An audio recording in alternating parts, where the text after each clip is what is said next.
Hey everyone, DCOV13 here, and welcome back to some more Let's Play Fate Stay Night. Alright, now starting up day 10 of Unlimited Blade Works today. So let's see exactly what we're gonna get up to today after getting our asses handed to us yesterday.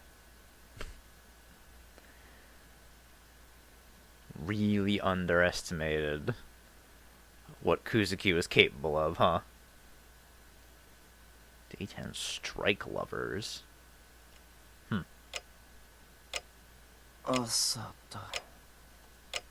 I slowly opened my eyes.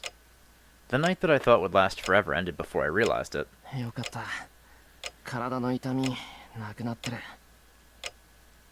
must have not been able to bear it anymore, or stopped hurting before I knew it.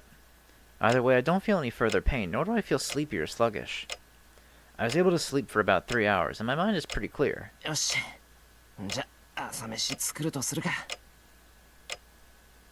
My bed is wet from sweating. I force myself up, and as soon as I try to stand, my left foot slips. I try touching my left foot. There's nothing wrong. There's no pain or bleeding, but there's also no sensation at all. It's not just my left leg, either.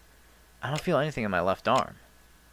I try pinching the left side of my chest and feel nothing there as well. That's not good. Has my body still not healed completely? The whole left side is numb, and I'm feeling a strange disconnect, like it's someone else's body. I have had similar experiences before.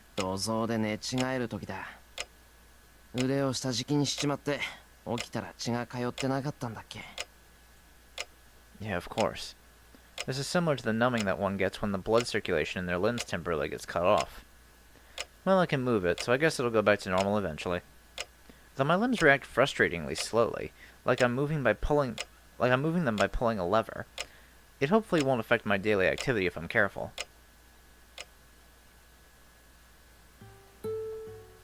I refrained from using a knife this morning and make a simple meal with some bread.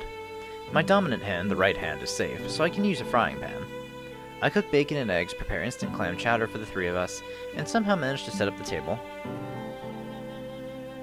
Itadakimasu. We both bite into the golden bread. Saber nods in approval at the toast and salad. Yeah. It's interesting seeing Saber holding a rice bowl and chopsticks, but Western food seems more appropriate. Saber's quiet. Though she isn't unfriendly, she does consider silence as a virtue. She's like this especially during meals. It's more comfortable for me when it's quiet during meals, so a breakfast like this is ideal. I finally realized then why it's so quiet this morning. That would be because... Yeah, ohayo! Nani? Kesa wa Furansu? Fujine wasn't staying over.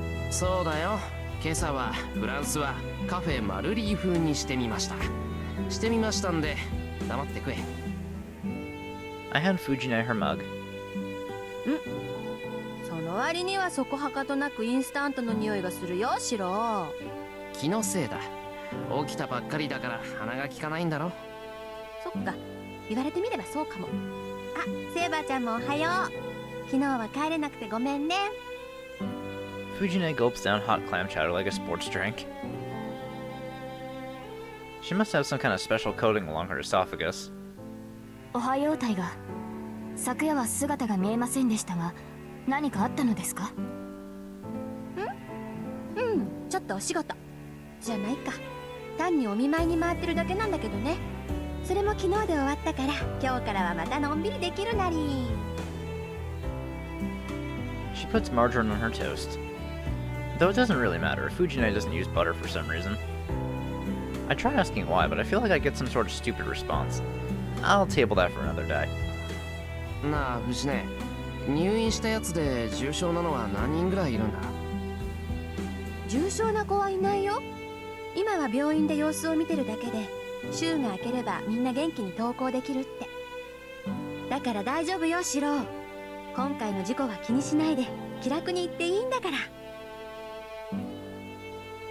Fujine bites into her toast with gusto. I feel reassured just by watching her.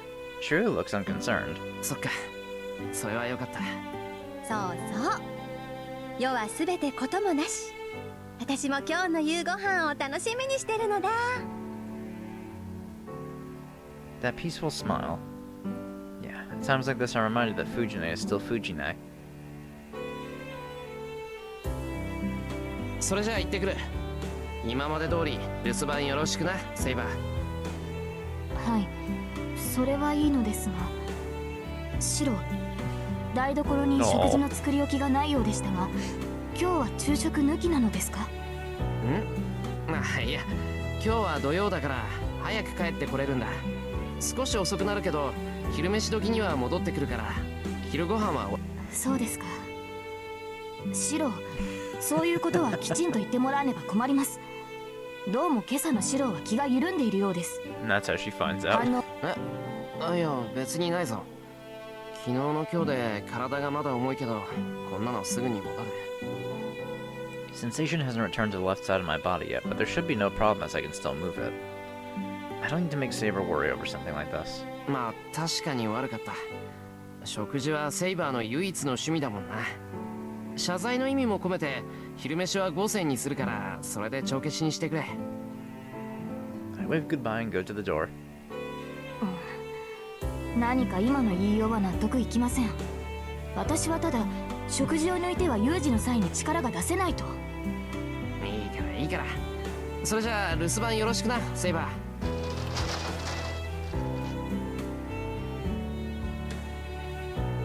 ー。 I leave Saber's complaints behind me. なんだ、思ったより疲れるな。 I touch my numb left foot. It was fine back home, but now that I'm walking, this is starting to make me feel ill. Even if it doesn't affect my movements, it seems to affect me mentally to walk dragging a body with no senses. いや、これぐらい我慢しないと。この程度、二人に比べたらどうってことないんだから。 Even though she healed, Saber got her throat crushed and was smashed against a wall. It was like I was coughing from receiving that blow from Kuzuki. Compared to those two, it's nothing since I didn't actually get wounded. さて。 I force my leg to move and start down the hill. I feel slightly nauseous. With uncertain steps, I make it down the usual path to school, weaving around like a ghost.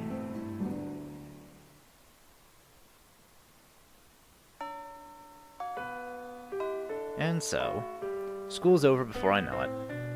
It might be because my body still doesn't feel right, but my sense of time is all over the place.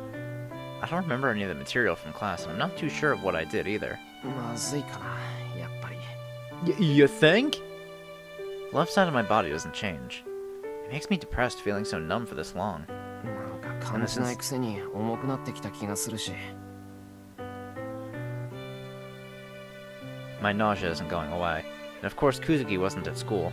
帰ろう。セイバーもお腹減らしてるだろうし。 I grab my bag and stand for my seat. Amidst all this, I feel like I'm forgetting something, though I figure I'll remember once I get home.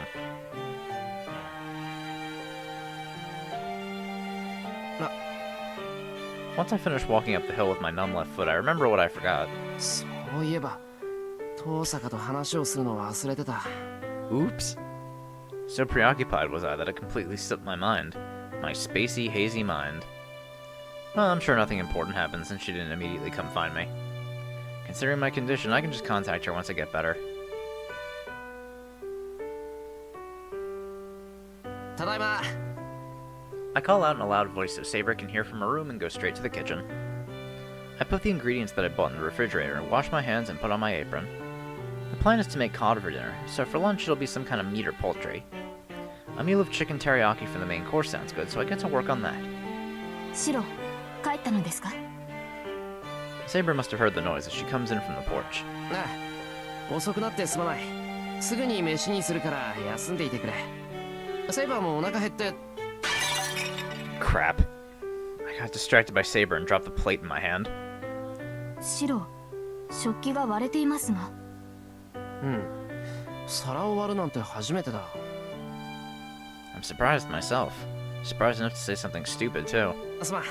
すぐに片付けるから、セイバーは気にせず座っていていいぞ。I pick up a piece. あれ I fumble and drop it, too. 疲れているようですね、シロは。いいです。片付けは私がしますから。シロは調理に専念してください。Guess trying to pick it up with my left hand was a mistake. Well, it was a good lesson. My left hand still hasn't regained feeling. I need to be incredibly careful with a knife.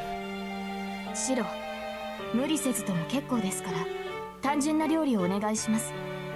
気を入れてくれるのは嬉しいのですが、料理にあなたの血が混ざっているという It's a の good は call, 困る。 Saber. Well, I don't want that either. That is a failure for someone in charge of the kitchen. 了解。気合を入れるのは夕飯にして、昼は簡単なもので済ますよ。とりあえずメインはそのまま。予定していたかぼちゃと大根は自重するけどいいかな。I put 200 grams of chicken on the cutting board and carefully ready my fork. I have to at least make the main dish without cutting any corners because of what I told Saber this morning. はい、期待しています、シロ。 It's like she can sense my enthusiasm. That has me even more motivated. I'll poke some holes first with the fork to prepare and... ピンポン？シロ、来客のようですが。そうみたいだな。ちょっと出てくる。はい、今出ます。I scurry to the door. It's rare for someone to visit at this hour. Fujine doesn't ring the doorbell and she has a spare key. I don't have many visitors, and since there's no houses around, I don't have many neighbors. 誰だろう、一体。Well, it can't be anyone with a grudge since the alarm of my old man's bounded field isn't going off, so it must be one of the young people from Fujine's place. はい、どなたですか？ I say and open the door. Suddenly... Hey, Rin. My mind goes blank.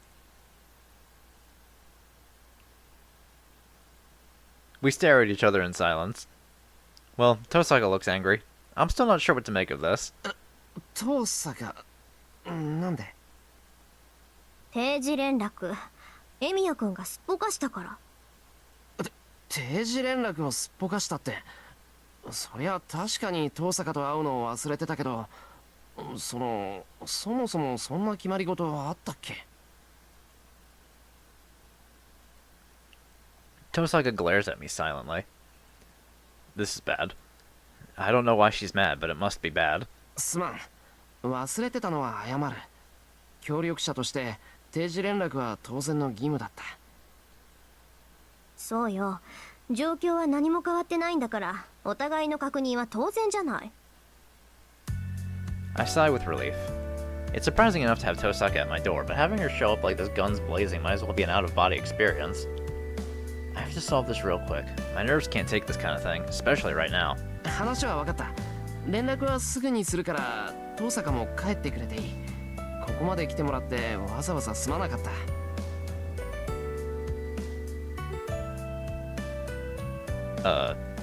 Why are you making such a face, Tosaka?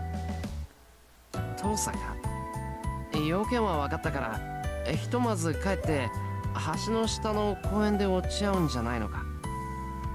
I have a bad feeling. And that must have been the last straw. Tosaka, who's good at reading my weaknesses and fears... いいえ、いい機会だから今日はここで会議するわ。まさかわざわざここまで来た友人を追い返すなんてしないわよね、エミヤくんは。She speaks the words of and smiles like a devil. ここで会議するって、うちに上がるっていうのか、お前。何よ、あなただって私の家に上がったでしょ。それに今回が初めてってわけじゃないし、今さら隠すことなんてないんじゃない？ Right. It was Tosaka who treated me when I fainted the night that I first met Saber. But I was confused then since I had just become a master, so it didn't register that Tosaka was at my house. Even if we're in a truce, Tosaka is Tosaka. She's the school's idol and a girl of my age. It's an outrageous situation for her to come into my house. Wait, why is she in the hallway? じゃあお邪魔します。話し合いなんだから今でいいわよね、エミヤくん。待てってばバカ。いいのかお前。遠坂なのに俺ん家に上がったりしたら大変だぞ。いいからいいから。ああ、それとお昼食べてないからよろしくね。 Of course. The intruder, Rin Tosaka, comes barging in. 待てってば。この考えなしもほどほどにしろ。I object in a loud voice, but it has no effect on the enemy. The intruder casually goes into the living room, leaving me confused in the hallway. Then, still not completely sure what's going on, the three of us eat lunch and then talk about our future plans. The topic of discussion is about Castor, of course. We discussed for nearly 4 hours about how to defeat her at the temple, but the results are not looking good. はあ、結局正面からの実力行使しかないってわけね。セイバーの話が本当ならサーバントは正門からしか入れないって言うし。 Right, yeah, because the temple's bounded field. そうですね。あの山には霊体に対する強力な結界が張られていますから、私では正門から突入するしか手はありません。クラス的に単独行動が可能であるアーチャーならば多少の無理は効くでしょうが。で、無理して疲弊しきった体で境内に上がったらキャスターが待ち伏せているわけだろ。そんなのいい的じゃないか。まあね、的を射るあいつが的にされてちゃしょうがないわ。アサシンだけならセイバーとアーチャーのコンビで倒せるだろうけど、境内に上がった後、Yeah, that's the big キャスタ problem. ーをどう追い詰めるかも問題か。エミヤ君の話じゃとんでもない魔力の貯蔵量だって言うし、下手に追い詰めたら流動寺ごと道連れにされかねない。確かにキャスターは潔い死を迎える性質ではないようでしたし、自らが滅びるなら私たちごと爆散しかねない。無論そうなれば流動寺も消え去りますが。セイバー、しれっと怖いこと言うよな。Can see Castor doing something like that, though. キャスターのやつ、追い詰められたら自爆するっていうのか。Yeah, probably. するでしょう、そりゃ。しますね、おそらく。The two of them are completely in sync. If I think back, Saber and Tosaka have always had the same opinions from the start and seem to approve of each other in battle. If they're both saying we shouldn't attack there, then attacking the temple must really be impossible. ああ、なんだ、もうこんな時間なんだ。The clock sound echoes through the living room. By the time we realize it, it's already 6 p.m. and the sky is tinted red. Well, I guess the meeting's... Oh. 話し合いはここまでだな。そろそろ夕飯の支度をしないと。I stand up. We're having cod pot tonight, so it shouldn't take too long to cook. All I have to do is cook rice and make something that would go with hot pot, but... 何よ、エミヤ君。人の顔ジロジロ見ちゃって。So, like... Why is she making herself at home when we're about to have dinner? それにさっきからずっと離れているし、そこがエミヤ君の定位置かどうかは知らないけど、話し合いをするんだからもっと近くにいないと不便でしょ。なんだってそんなとこにいるのよ、あなたは。Tosaka, sitting dignified at the table, watches me carefully. There's only one reason why I'm distancing myself from Tosaka. バカ言え、俺の定位置はお前が陣取ってるところだよ。それを遠坂が横取りするからこうなったんだろ。I object with all my might. ははー、そっか。外じゃマスター同士ってことで気にならなかったけど、自分の家の中になったら素に戻るってことね。悪いかバカ。男なんだからこんなの普通の反応だ。It'd be more surprising if I weren't nervous around a girl my age. And Tosaka at that. While we've been having these strategy meetings, I have to frequently remind myself of how this is happening because we're both masters. I feel pathetic, but even this has been nerve-wracking. I don't know how many cups of tea I've drunk while sitting here. でもおかしくない？セイバーだって女の子だし、聞いた話じゃ藤村先生もさくらもここに来るんでしょ？なら私だって似たようなものじゃない。I mean, she's not wrong. That's different. Saber and Tosaka are different. Fujine and Tosaka are different, and Sakura and Tosaka are different. And I mean, the only reason I can be normal around Saber is because we're in this fight together. いいからもう帰れ。うちはこれから夕飯なんだ。大阪も家であーちゃんが待ってるんだろ。あら、結論が出てもないのに帰れるわけないでしょ。夕飯をごちそうになった後、今後の方針を決めるんじゃないの？ Man, I seriously feel dizzy. それはもう決定してる事項なのか、登坂。違うの？嫌なら別にいいけど。じゃあエミヤ君はキャスターに関してはしばらく放置ってことでいいんだ。Of course he isn't, but yeah, press on that point, Ren. I swallowed the complaint that was stuck in my throat. シロ、リンの言い分は正しいのではないですか？別に彼女が滞在しても問題はないわけですし。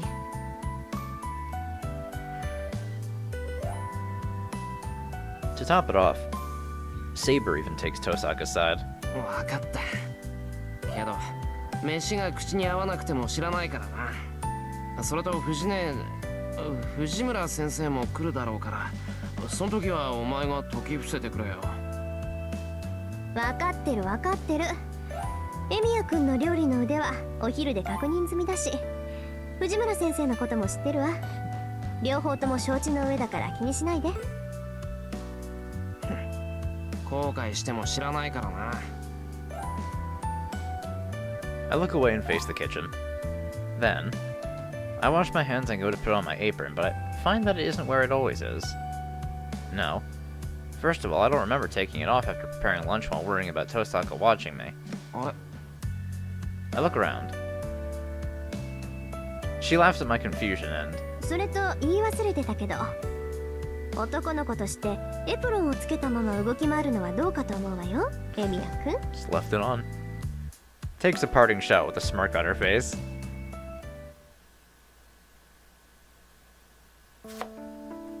I cut the cod with gusto. The Napa cabbage is cut and I've grated a ton of daikon radish. よし。次は出し取った鍋に具を入れて火をつけるだけだ。 The pot boils. It's an easy meal to make, mostly dependent on making the stock. That went well, so all that's left is to prepare the number of plates needed. ただいまー。寒い寒い。雪降ってきたよ。Fujine comes home. おかえり。雪降ってきたんだ、外。うん、小ぶりだけど結構積もりそうよ。は、今夜は鍋物だ。さすがシロ、冴えてるじゃない。気分もいいし、お酒とか飲んじゃおっかな。Fujine goes inside the living room, saying dangerous sounding things. お邪魔しています、藤村先生。あ、登坂さんだ。どうしたの？シロんちで会うなんて珍しいね。Fujine naturally accepts Tosaka's greeting. She hums as she goes past the living room and into the kitchen. へえ、いいタラじゃない。雪見のタラは極上だって言うし、 Seems ます oddly ます okay お with this. 酒が似合いそう。Fujine opens the refrigerator, and after retrieving her favorite Baumkuchen and taking a bite... Oh, now it clicks. There it なん is. で登坂さんがシロんとこにいるのか。ちょっと登坂さん、お邪魔してないやつじゃないでしょ。こんな時間に何やってるのあなた。 Fujine stuffs the Baumkuchen down and marches into the living room. 何って、エミヤ君の家で夕飯をご馳走されているのですが、そういう藤村先生こそチャイムも押さずに上がり込んでくるなんて非常識ではないんですか？ I mean, she's not wrong. In response, the Tosaka army calmly makes her counterattack. うわ、私はこの家の監督役なんです。シロ、エミヤ君のお父さんから任されているんですから、ここでは家族も同然なの。そうなんですか。じゃあ改めて挨拶をしますね。お邪魔しています、藤村先生。今日は一日ここで過ごしていました。夕食後もエミヤ君とは試験勉強しますけど、どうぞお構いなく。うわ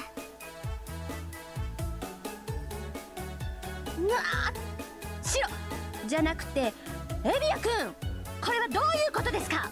登坂さんと勉強会を開くなんていつの間にそんなことになってたのよ。先生、呼びにくいのでしたら無理をなさらずに。別に先生がエミヤ君をどう呼ぼうと私には関係ありませんから。呼び捨てにしようがちゃんをつけようが、個人のプライバシーは尊重しますし。遠坂さん、もしかしてさくらちゃんから聞いてる？そう、残念ですが麻藤さんが何を話していたのかも個人のプライバシーですから、その質問には答えられませんけど、先生の想像通りだといいですね。 Fujine falters at Tosaka's smile. I understand how Fujine feels well. When she smiles like that, it makes you feel overwhelmed and cornered. 勝負あったな。ありゃ放っておいても大丈夫だ。 Good idea. Actually, it wasn't even a match to begin with. It's only a matter of time until Tosaka talks Fujine down. I'll let Tosaka take care of it and focus on preparing dinner. It stopped snowing outside once we finished the pot. It only snowed for about 2 hours, so I bet there's only a bit of snow left in the yard. シロ、食器流しに集めといてよ。サンキュー。じゃ、さっさと済ませるか。I get up and head to the kitchen. 洗い物なら私がやろっか。ご馳走されっぱなしじゃバランスが取れないし。 Tosaka and Fujine switch spots. The offer is nice, but I can't let a guest do the dishes. いい、貸しにしとく。食ったばかりなんだからおとなしくしてろよ。ところで藤姉は後で風呂を沸かすこと。はいはーい、分かってまーす。 Must be because she's full now, as Fujine is compliant. Everything would be so much easier if she were like this all the time, though I suppose it'd also be a little boring.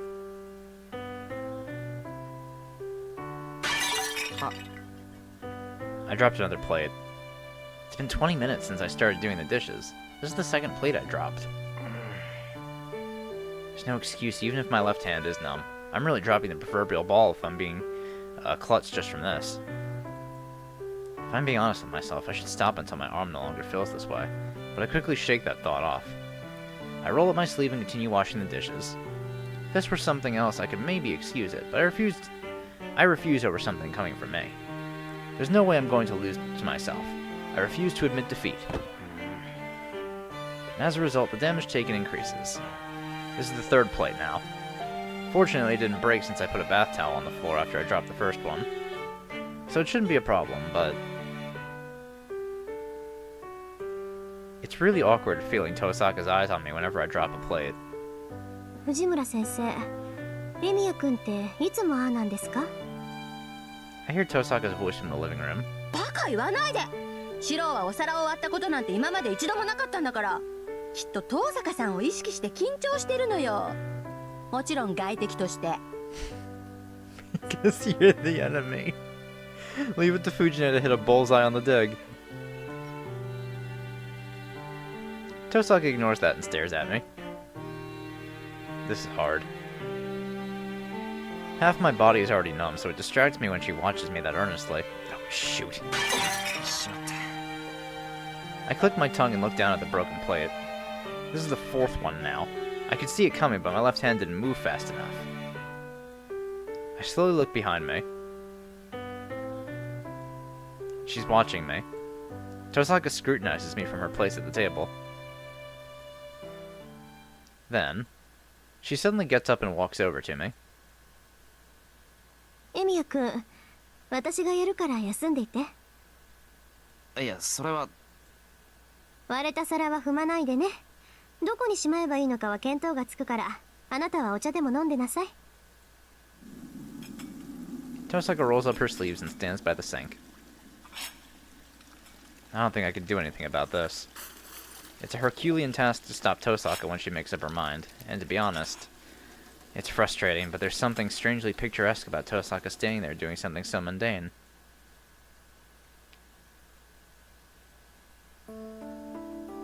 Once I get out of the bath, Fujine is the only one in the living room. Tosaka's shoes are still at the entrance, and I assume Saber's in the dojo. It's almost 9 p.m. Now... yeah, let's go talk to Tosaka. The issue is Tosaka. It's late already, so it's dangerous if I don't get her home soon. 藤姉、遠坂知らないか？遠坂さんなら庭に出て行ったみたいよ。そういえば庭の端っこに何かあるんですかって聞いてきたけど。庭の端っこ？ She mean the shed? Why would she have any business there?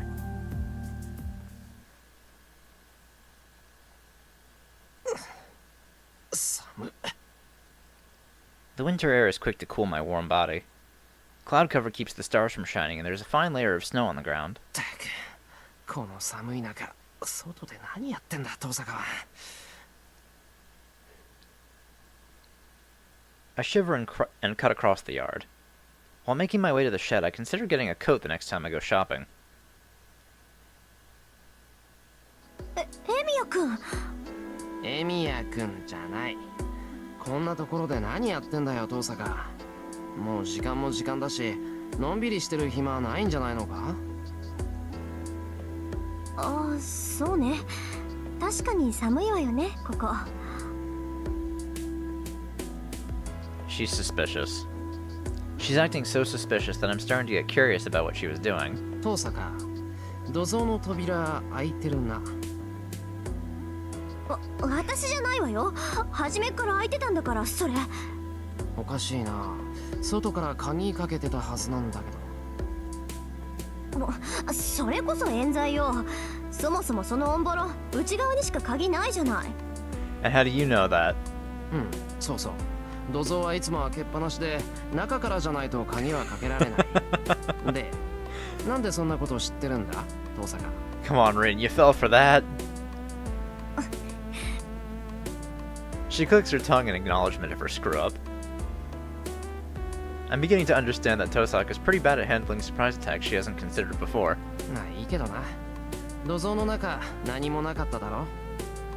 一応、そこが俺の修練場だけど、やることと言ったら強化の練習だけだし、遠坂から見れば子供騙しみたいなもんじゃないか？ I urge Tosaka to go back inside.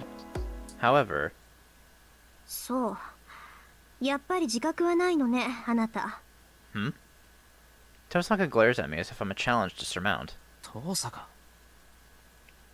I brace myself against the uncomfortable feeling in the air. Tosaka narrows her eyes at that. そんなことだろうと思った。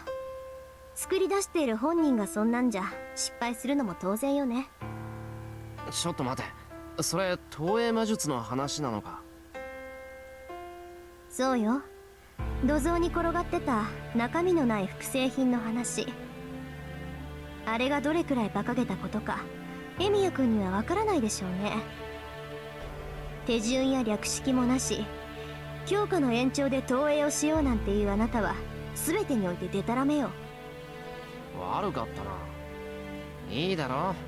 どうせあれは強化の練習なんだから、成功しようだなんて思ってないんだ。あくまで基礎の確認に過ぎない。それがデタラメだって言ってるの。基礎の確認で投影をするですって。いい？私以外の魔術師にそんなこと言ってみなさい。あなた、ガラス蓋付きの標本箱にピンで飾られるわよ。 You know, the more advanced magecraft. That's his warm-up for something simple. Tosaka's words sound like a joke, but she's completely serious. すまん、遠坂。お前の言いたいことはよくわからないんだが、要するにもっと修行しろって言いたいのか？そんなの当たり前じゃない。エミヤ君には修行あるのみよ。けど、そうね。今すぐに戦力アップを図るなら、少し手順を変えてあげるだけで、あっさり使い物になるかもしれない。I don't know where her hostility went as she starts to ponder seriously. 手順を変えるって強化のか？もう何聞いてたのよ、鈍感。強化じゃなくて投影の方に決まってるでしょ。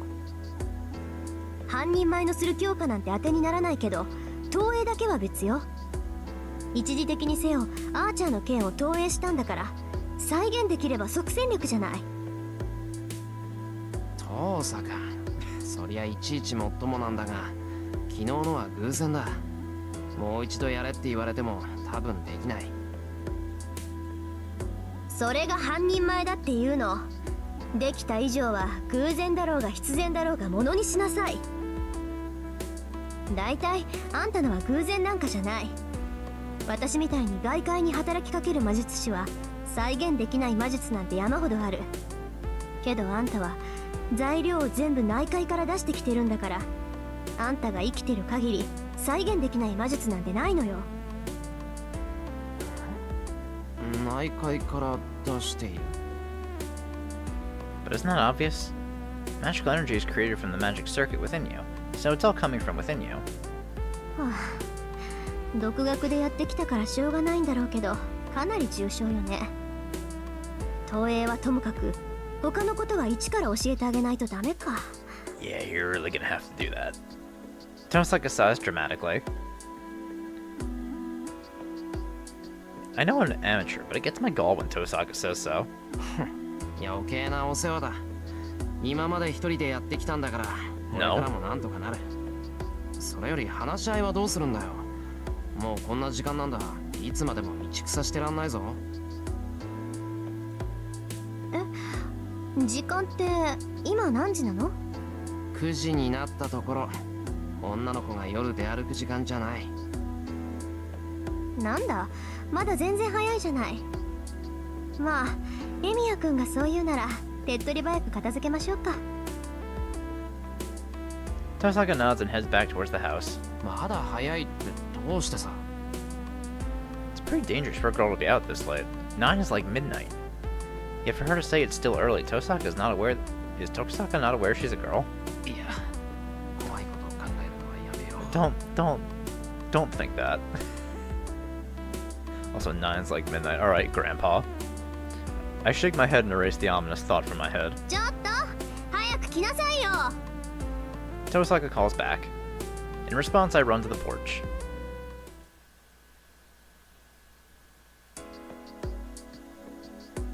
We get away from Fujine in the living room and resume our meeting from earlier on the porch. We've been debating since noon, so I throw all my weight into it, expecting that we won't be able to reach a conclusion that easily, but... 竜道寺に挑むのは現段階では無理よ。こっちで罠を仕掛けてキャスターをおびき出すしかないでしょ。 Tosaka starts at the solution. いや、それはその通りなんだが。問題は罠をどうするかだけど、まあ兄さん心当たりがあるからエミヤ君は待機していて。最悪あなたとセイバーには餌になってもらうから。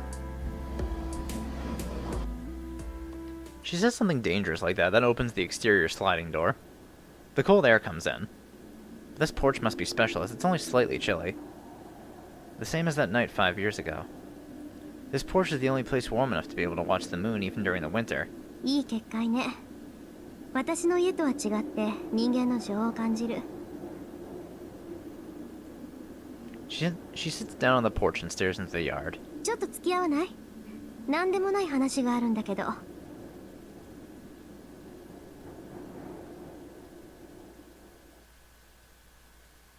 I silently sit down next to her. Tosaka said she has something to talk about, yet she doesn't say anything. There's nothing to do, so I just stare blankly at the yard. I can't see the moon. My breath is white. It's cold enough to snow a little. When I look to Tosaka, she's peering out over the yard, her breath white as well. Our shoulders will touch if I move a little. I'm oddly no longer flustered by the closeness. Maybe I've gotten used to it, or the magic of this winter night has been cast. The girl I admire so much is so close, yet I'm strangely calm. で、話ってなんだよ、遠坂。I felt like she wanted to ask me something, so I asked her. ちょっとね、このうちって特殊だから。人の振り見て我が振り直せじゃないけど、エミヤ君はそのままでもいいのかなってふと思った。そのままでいいって、半人前でいいってことかよ。そうじゃないんだけど、そうなのかもね。エミヤ切り継ぐって人がどんな魔術師だったか知らないけど、この屋敷はすごく自然なのよ。魔術師の工房のくせに開けてる。四方の門は開け放たれていて、入るのも帰るのもご自由にって感じ。きっと守るべきものがないから何者にも縛られないのよ。あなたのお父さんが魔術師じゃなくて魔術使いになれって言ったのはそういうことなんだと思う。何にもない代わりにどこへだって行けるんだから。なんだ、遠坂はそうじゃないのか。ええ、私の家は違う。近所じゃ幽霊屋敷って言われてるけど、事実その通りなのよね。来るものは拒む。そのくせ入ってきたものは逃がさない。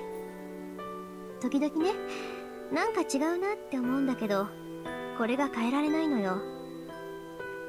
呪われてるとかそういうんじゃなくて、私自身そういうあり方が気に入っちゃってるわけ。こういう性格をしてるから後継者に選ばれたんでしょうけど、気がついた時には割とショックだった。それはつまり自分がいじめっ子だと気がついた時か。思うんだけど、エミヤ君って歯に衣着せないたちよね。そうか、遠坂を見習って回りくどく言ったつもりなんだが。まったく、そういうところが直球だって言ってるの。 She sighs and her head drops down. The white residue of her breath slowly melts in the cold night. I steal a glance at her side profile and remember. The red school. Tosaga didn't say anything seeing the students that collapsed from Ryder's doing. She put a brave face on like always while her knees shook and she bit her lip. That's when I realized. The more she acts like a perfect mage, the more it's like she's killing her true self. 遠坂はきつかったのか。I get uneasy and ask. 魔術の修行が？おあいにくさま。苦しいなんて思ったことはなかったわ。大抵のことはすんなりこなせたし、できなくて挫折したことなんてなかったしね。それに新しいことを覚えるのは楽しかった。さっきも言ったでしょ、私生まれつきそういう性格なんだって。だからエミヤ君の心配は杞憂ってやつよ。 She tells it as she sees it. There's no bluster or lies that I can make out. Instead, I just see a wonderful smile. そっか。なら学校はどうなんだ。魔術師としてやっていくんなら学校に行っても無意味なんじゃないか。無意味とまではいかないけど寄り道でしょうね。けど無駄じゃないわよ。学生って楽しいもの。私ね、基本的に快楽主義者なの。父さんの後を継ぐのは義務だけど、それだって自分が楽しくなければやらないわ。マスターになったのだって自分の力を試したいからだし、エミヤ君と協力してるのだってあなたが面白いからだし。 Oh, is that all? Putting her opinion that I'm funny to the side, that takes weight off my shoulders. A family of mages. I thought that Tosaka was burdened with a dark and heavy shadow because she's bound to a long history and bloodline. But I guess I don't really have a clue that's about that sort of thing. The Tosaka family is not a burden or anything to her, and she's been doing what she wants freely. そうか。遠坂が楽しそうでよかった。ありがとう。で、もちろんそういうエミヤ君も楽しかったんでしょ。そうでもなければ魔術の修行なんて続かないものね。I suppose that would be the natural conclusion. However, I find myself unable to nod in agreement. ちょっと、どうして黙るのよ。エミヤ君のお父さんは強制しなかったんでしょ。それでも続けたってことは魔術が楽しかったからじゃないの？いや、 I've never once felt that it was fun. Magecraft has always been a dangerous trial to me. I know that I don't have the aptitude. Even so, in my desperation to be like Kiritsuko, I've clung onto it. For my first year, other than when I slept or ate, I spent all my time on training. Facing death every night, I honed my sensitivity. And I repeated that for 8 years. I didn't think it was tough, but I didn't think it was fun. 待った。ちゃんと答えて、エミヤ君。私、とんでもない勘違いをしてたかもしれないから。Tosaka glares at me seriously.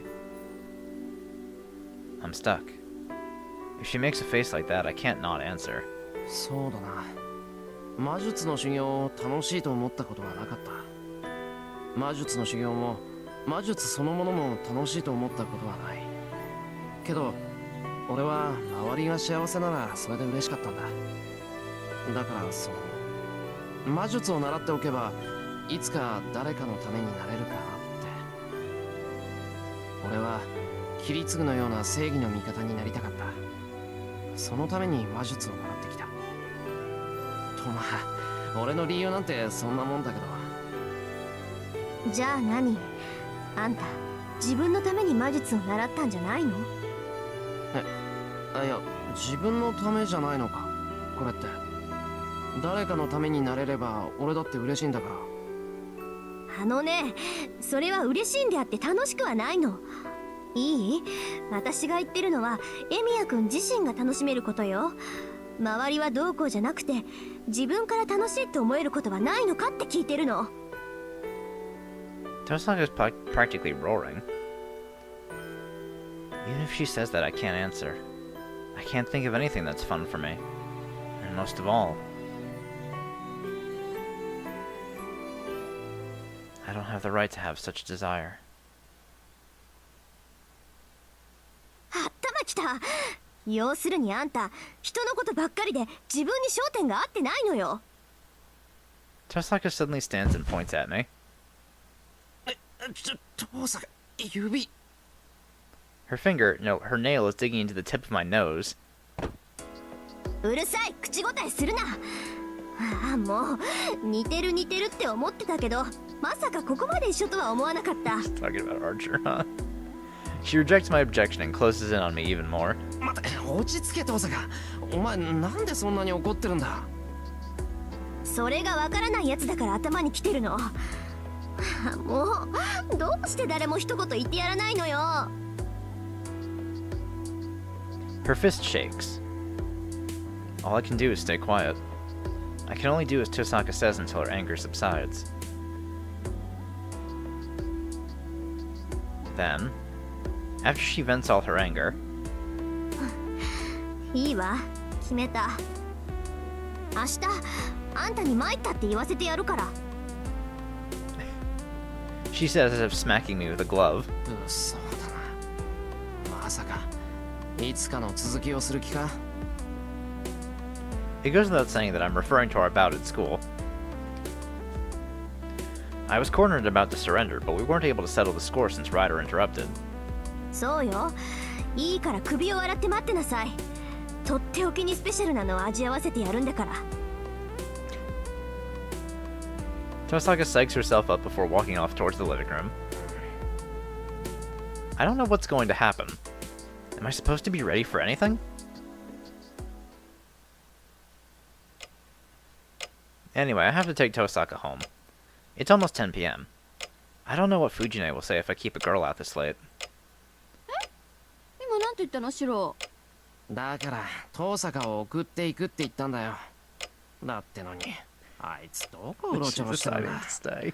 いい加減帰らないとまずいだろう。 Fujine is looking at me, stunned. That's strange.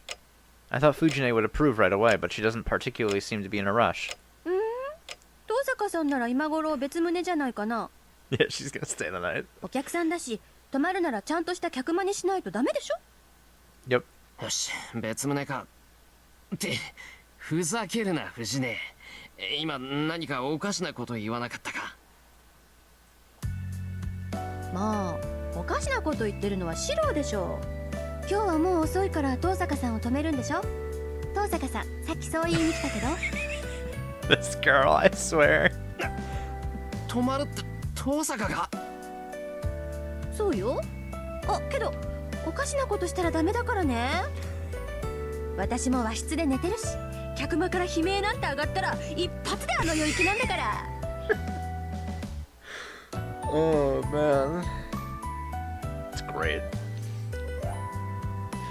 Fujine munches on a rice cracker.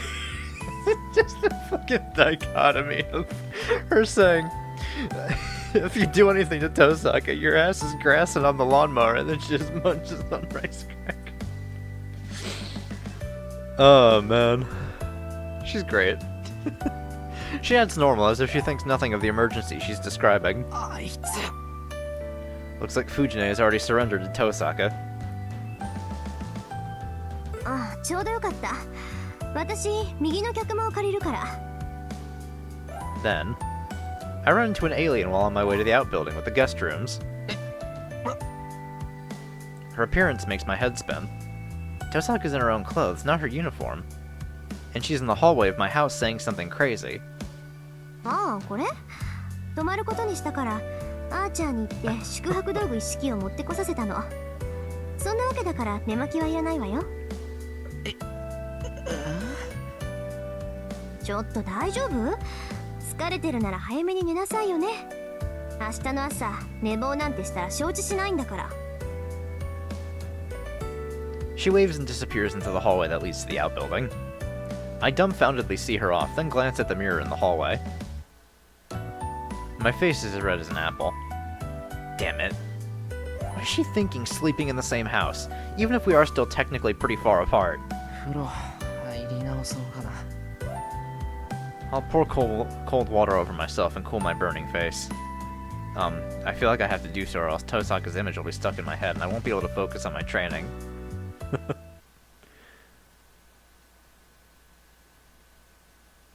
The lights go out. Right before midnight, I look up at the frozen moon as I get lost in my training.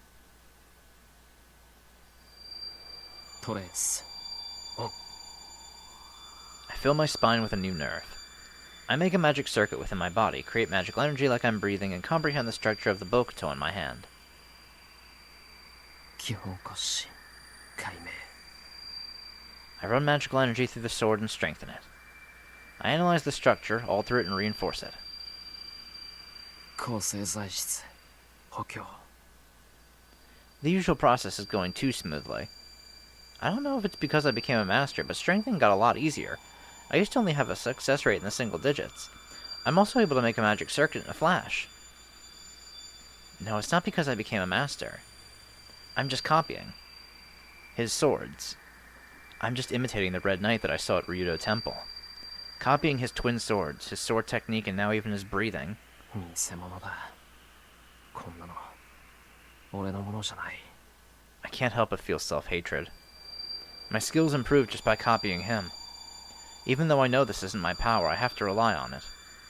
It was because of his sword technique that I was able to fight those bone puppets at school. And it was because of the projection of his twin swords that I was able to fend off Kuzuki's ferocious attacks. Even now, I'm certain that I can reproduce those swords again if I repeat the process and put in everything I have. 強化と似て非なるもの始まりと終わりを入れてちょうど8節に分ければいいんだよな I have to swap out resonating with projecting. The words are still the same. There's no need to change the chant if what it does to me stays the same. First of all, I only know and can use one spell to restructure myself. I set down the sword that I finished strengthening. The left half of my body is still numb. I had hoped this would be okay after a day, but it doesn't look like I'm that lucky. This is the trade-off for magecraft beyond my level. For imitating archer's blades, I may just destroy myself if I use projection one more time. I remove the nerve I gouged into my spine. My body is released from the toxin called the magic circuit, and tension escapes my body. Then... Oh, hey, Saber. 眠れないのですか Saber quietly comes inside. いやそういうわけじゃないこれは日課だから気にしないでくれ I must be relieved to have finished today's daily routine. My voice that responds is surprisingly gentle. 今日は賑やかでしたねそうだなタイプは違えど藤姉が2人いたようなもんだし I answer her smile with a smile. Saber actually seems to ruefully mutter something under her breath as she sits down next to me. しかし今夜も魔術の鍛錬ですか何があろうと予定は変えないのですねシロはまあ欠かさずにやれっていうのが親父の教えだったからなけどまあ教えてくれたのはそれだけだったけど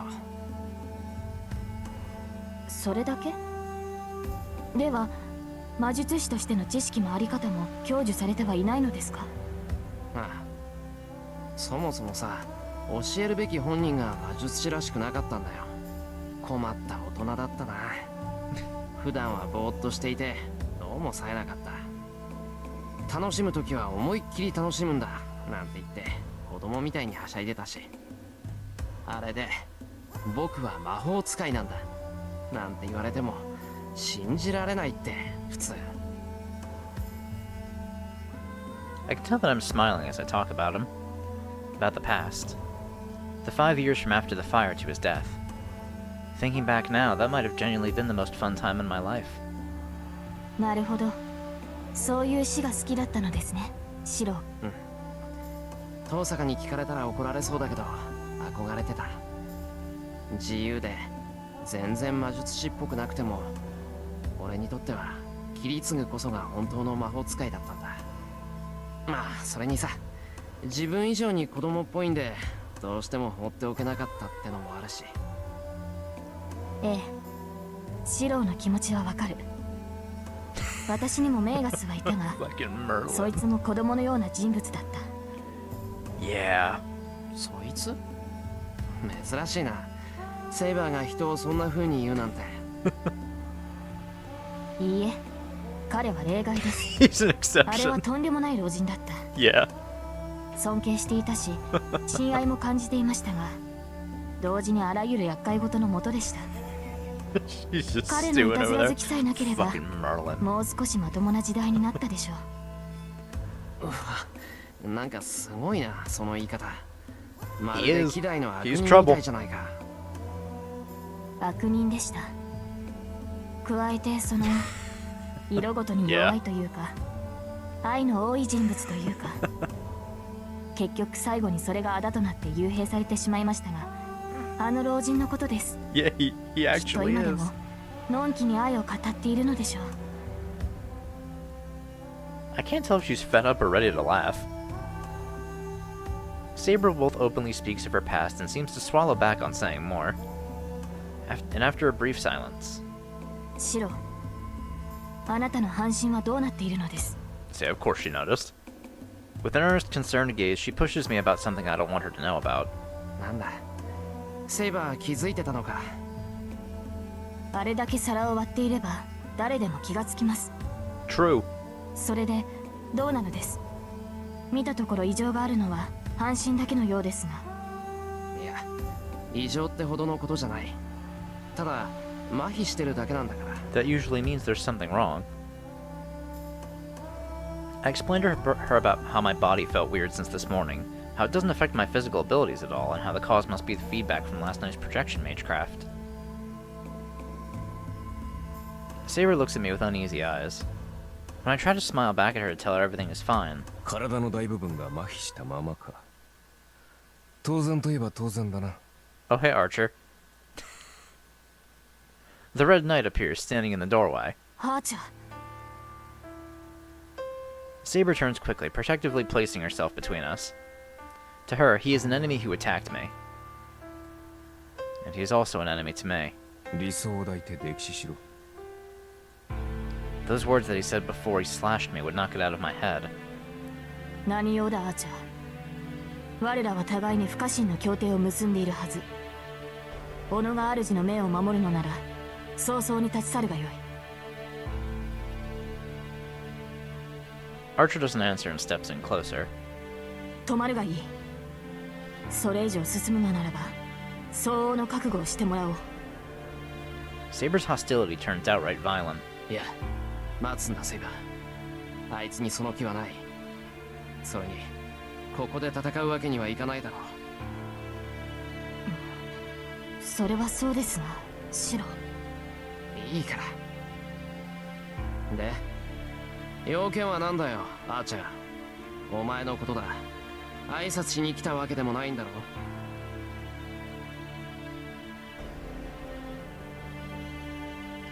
I move Saber aside and confront Archer. Ugh. I still don't like this guy. Our perspectives are different, but there's also no doubt that I just can't instinctively stand him. A chill runs up my spine the moment I see his face. It just seems like we're born to hate each other, to always be enemies. おい、要件がないなら出ていけ。投影をしたとリンから聞いていたが、やはりそうだ。半身の感覚がなく、動作が中寄りに7センチほどずれているのだろう。 I clamped down on a gasp. Archer's observation is so accurate that it's scary. 体を見せてみろ。力になれるかもしれん。 Archer reaches out. いい、よすんだセイバー。体を見せればいいんだな、アーチャー。 I take my shirt off and show Archer my back. Archer silently places his hand on my back. A slight pain. The left half of my body, which was numb to any sensation, or pain, feels hot, as if it got stabbed by a needle. 運のいい男だ。壊死していると思ったが、閉じていたものを開いただけだ。これならば、数日もすれば回復しよう。閉じていたものが開いた。そうだ。お前は勘違いをしているようだがな。魔術回路とは作るものではなく表すものだ。一度作ってしまえば、あとは表面に出すか出さないかのものでしかない。そのような勘違いをしているから、本来使われるはずの回路が放棄され、眠っていたのだ。So the dormant circuit's been reactivated. お前の死や輪には考えられない盲点だろうよ。まっとうな魔術師ならば、通常の神経そのものが回路になっている異端など知りもしまい。お前の麻痺は一時的なものだ。今まであったというのに使われていなかった回路に全開で魔力を通した結果、回路そのものが驚いている状態だろう。 Huh. だが何にせよ、放棄されていた区画に風が通ったのだ。いずれ神経は通常の機能を思い出すし、放棄されていた回路はこれで現役に戻ったということだ。 The needle stabs my back again. I hear a definite thumping from the half of my body that was numb all day. こんなところか。体が動く頃には以前よりはマシな魔術師になっているだろう。何にせよ、俺の刀を作るなど初めにしては欲張りすぎだ。 Archer, let's go. ではシロの体に異常はないと。今までが異常だったのだ。いや、異常を眠らせたまま終わるのが正常な人間のせいだ。その点で言えば、エミヤシロはすでに異常だが、まあいい。ともあれ、明日一日は魔術を使おうと思うなら、治りかけた神経が焼き付いたら麻痺では済まん。詳しいのですね、アーチャー。似たような経験があってな。私も初めは片腕を持っていかれた。新しい魔術を身につけるとはそういうことだ。 He turns and tries to leave. まだよ。 I stop him. I want to know his true intention of helping me now after trying to kill me before. なんだ、セイバーに頼み込んでいつぞやの続きでもするつもりか。そんなことするか。ただ聞きたいだけだ。お前が言い捨てやがったセリフがどんな意味なのかってな。 Drowned in your ideals. The meaning of that. The uneasiness that settled in the back of my mind won't go away unless I hear it from his mouth. 言葉通りの意味だ。付け加えるものはない。 There's no hesitation in his declaration. Archer seriously replies without an ounce of hesitation. That pisses me off so much that my vision goes white. じゃあお前はなんだ、アーチャー。理想を抱くなというお前は何のために戦ってるんだ。サーバントはみんな自分の目的があるんだろう。ならお前の戦う意義ってなんだ。理想がないお前は何のために戦うんだ。知れたこと。私の戦う意味はただ己のためのみだ。つまらぬ正常、大義、理想、そんな不確かな意義など偽物だ。剣を取るのはただ己が欲望の成就のため。それ以外に理由などない。自分のためだけだと。そうだ。お前の欲望が誰も傷つけないという理想であるのなら好きにするがいい。そんなに他人を救いたければ救えばよかろう。ただしそれが本当にお前自身の欲望ならばな。My mind freezes. What did he just say? 自分の意志で戦うのならばその罪も罰も全て自分が生み出したもの。背負うことすら理想のうちだ。だがそれが借り物の意志であるならお前の唱える理想は空想に落ちるだろう。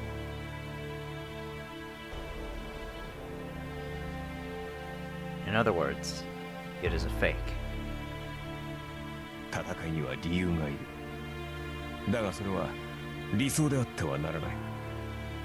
理想のために戦うのなら救えるのは理想だけだ。そこに人を助ける道はない。 I can't talk. I can't think of any rebuttal. Archer's words pierce through my chest like an arrow. Not just for me, but that applies to Saber, who's beside me as well. 戦う意義とは何かを助けたいという願望だ。少なくともお前にとってはそうだろう、エミヤシロ。だが他者による救いは救いではない。人を叶えるのは本人の意志と結果だけだ。他人による救いなどそんなものは金貨と同じだよ。使えば他人の手に回ってしまう。 I can't speak. Something. I have to say that's wrong. So why? だから無意味なんだ、お前の理想は。確かに誰かを救うなどというお前の望みは達成できるだろう。だがそこにはお前自身を救うという望みがない。お前はお前のものではない理想を抱いておそらくは死ぬまで繰り返す。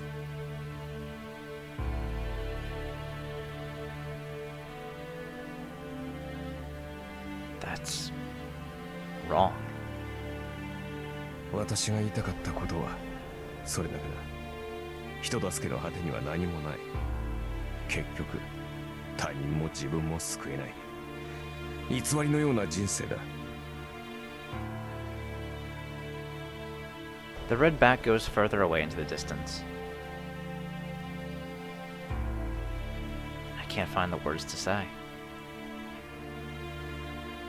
The darkness falls. Left in the shed, we stare at his back that is no longer there, unable to look at each other.